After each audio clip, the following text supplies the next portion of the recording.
Otra persona, otro gran filósofo inglés que va a tratar la cuestión del contrato social, pero quizá de una manera un poco menos eh, atemorizante, digamos que esta figura de la sombra del Estado, el Leviatán, el Leviatán es un nombre que toma Hobbes que había tomado Hobbes de la Biblia, que es una especie de bestia. eh, Locke lo va a hacer más parecido a lo que hoy sería un sistema de derecho constitucional. Entonces parte de que las personas son iguales entre sí y entonces tienen determinados derechos naturales que son previos al Estado, y que el Estado los debe respetar. Esta es la diferencia, una de las diferencias principales a grandes rasgos con Hobbes. Para Hobbes el derecho nace con el Estado, no hay un derecho previo al Estado. Sí hay una necesidad y un temor a la muerte que hace que nos pongamos de acuerdo y constituyamos el Estado. En cambio, en Locke, uno de los filósofos de lo que hoy llamaríamos derecho natural, bueno, los derechos son anteriores al Estado y el Estado debe respetarlos. Y Locke es uno de los grandes teóricos del derecho a la propiedad privada. Es decir, el sistema de propiedad privada y el sistema capitalista que tiene lugar a partir de la modernidad, que quizás no es lo mismo que vivimos hoy, eso es una discusión muy grande, parte de esta idea de que existe la naturaleza y cuando el hombre pone su mano sobre la naturaleza y la transforma a través del trabajo, por ejemplo, yo tomo un árbol y ese árbol, o tomo varios árboles y los talo y construyo una cabaña, esa cabaña es mía porque tiene no solo el árbol, digamos que es el sustrato material por traer un poco esas categorías de Aristóteles, sino que tiene la forma que la persona le ha dado con su trabajo. Entonces, a través de ese trabajo, eh, ha puesto su personalidad y su esfuerzo sobre esa materia y se ha apropiado. Entonces, la cabaña es de la persona que la construyó, digamos. Esto es muy simplificado, pero es una de las ideas que dan fundamento a la propiedad privada en John Locke, que a su vez si vamos al aspecto de la teoría del conocimiento o a la nociología de la que hablábamos, estamos hablando en la unidad 3, es uno de los llamados filósofos empiristas. Hume también, por supuesto, es uno de los grandes empiristas, con algunas diferencias con Locke, pero en este pequeño video yo quería hacer un poco más de énfasis en el trabajo político. Es también otro de los fundadores de la propiedad privada, pero desde otro lugar.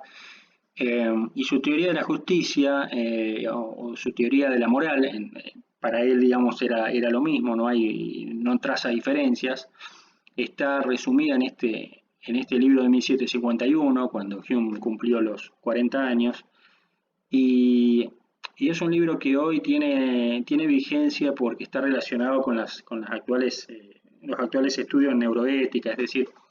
para él el fundamento de la moral humana tenía que ver más que con la razón, tenía un poco más que ver con la emoción. Si bien la razón no se descarta, los seres humanos tienen una especie de sentimiento de humanidad, como le llaman en esa obra, o como antes en una obra anterior le había llamado la simpatía. Y esa emocionalidad humana hace que podamos poner, digamos, o podamos reflejarnos en los sentimientos de los demás, y ser benevolentes o tener compasión, etcétera. Obviamente que esa emocionalidad se da primero entre los cercanos,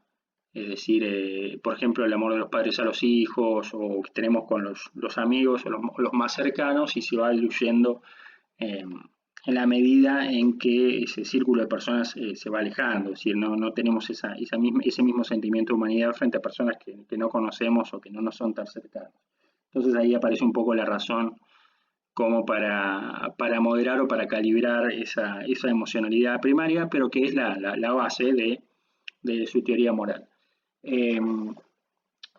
para Hume, las reglas de la justicia, como le llama, que serían a grandes rasgos las reglas que permiten fundar el Estado y que establecen la propiedad privada, son posibles porque los seres humanos vivimos, en general, no siempre, pero en general vivimos en lo que se llama las circunstancias de la justicia, que significa que vivimos en un estado en donde no hay una escasez total, porque si hubiera una escasez total de los bienes, no podríamos establecer reglas. Si todas las personas todo el tiempo estuviéramos muriendo de necesidad y no pudiéramos tener bienes mínimos, entonces nadie respetaría ninguna regla porque obviamente el instinto de supervivencia sería mayor siempre a cualquier estímulo que podamos crear para que las personas respetaran la propiedad ajena. Y tampoco vivimos en una abundancia absoluta, porque si vivíamos en el paraíso y todas las cosas que quisiéramos estuvieran disponibles siempre, eh,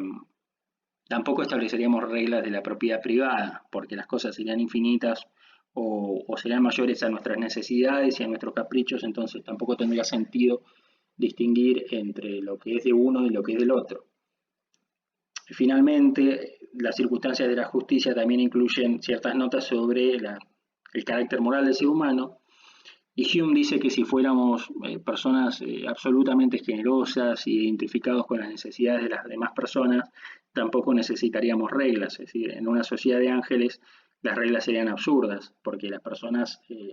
digamos, colaboraríamos con las demás, no porque hubiera reglas, sino porque lo sentiríamos así naturalmente. Entonces, en una sociedad entre personas que fueran como ángeles, tampoco se necesitarían reglas. Y si las personas fueran como demonios, tampoco, porque nadie las cumpliría. Entonces, este nivel intermedio, digamos, entre la escasez absoluta de bienes y la abundancia absoluta, por un lado, como circunstancia objetiva de la justicia, y por el otro lado, las circunstancias subjetivas, es decir, la que hace a los sujetos, que hace que no seamos del todo generosos ni tampoco del todo malignos, ese estado intermedio del ser humano hace que, bueno, que no sean útiles estas reglas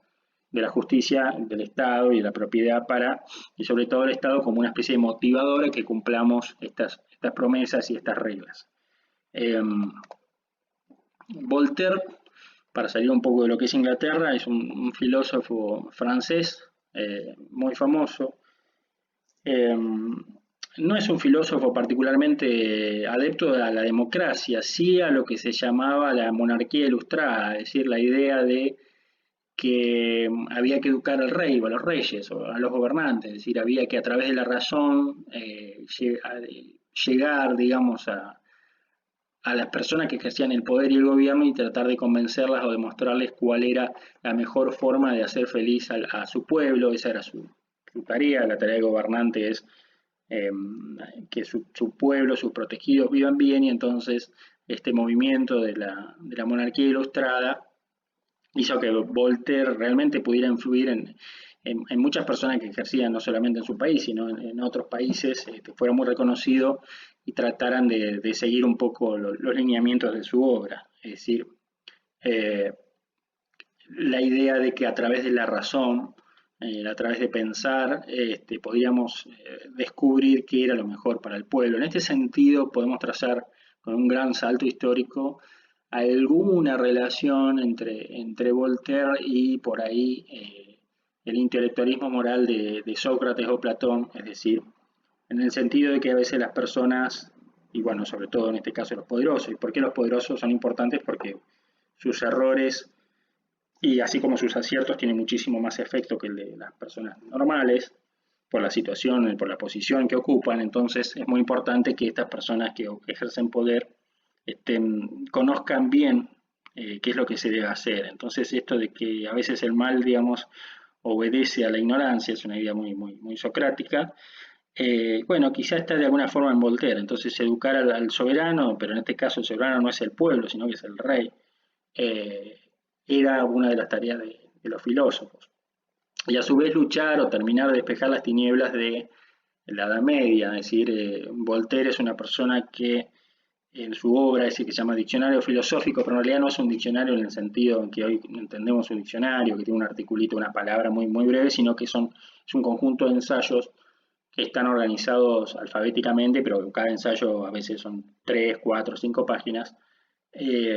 Trata de exponer y de poner en evidencia, por ejemplo, la irracionalidad en ciertas subparticiones, en ciertas costumbres religiosas, y no solo por una cuestión de que él entendía que la fe, por ejemplo, era absurda o de que no había pruebas de la existencia de Dios o cosas por el estilo, sino de los efectos que tenían algunas creencias y los efectos morales. Por ejemplo, por dar un ejemplo, la casa de brujas, es decir, mostraba la inmoralidad de creer que ciertas personas estaban contaminadas por el demonio y entonces al final lo que terminaba haciendo la iglesia era perseguir a las personas y matar y torturar. Entonces ese era el efecto que él quería eliminar y por eso mostraba los efectos perjudiciales de la irracionalidad. Si no ataca la irracionalidad en sí, sino que lo que trata de mostrar es que si las personas creen cosas de manera supersticiosa, a veces terminan cometiendo mucho mal. Entonces esa era la tarea que se proponía Voltaire en su diccionario y en otras obras que hoy diríamos que, que serían de divulgación, es decir, fue muy popular y fue una especie de estrella en su momento, incluso se hacían bustos, hoy harían muñequitos y otras cosas, pero en ese momento se hacían bustos y todos querían tener un busto pequeño de Voltaire mientras estaba vivo, es decir, fue una celebrity, diríamos hoy, de la filosofía en su momento, un gran divulgador.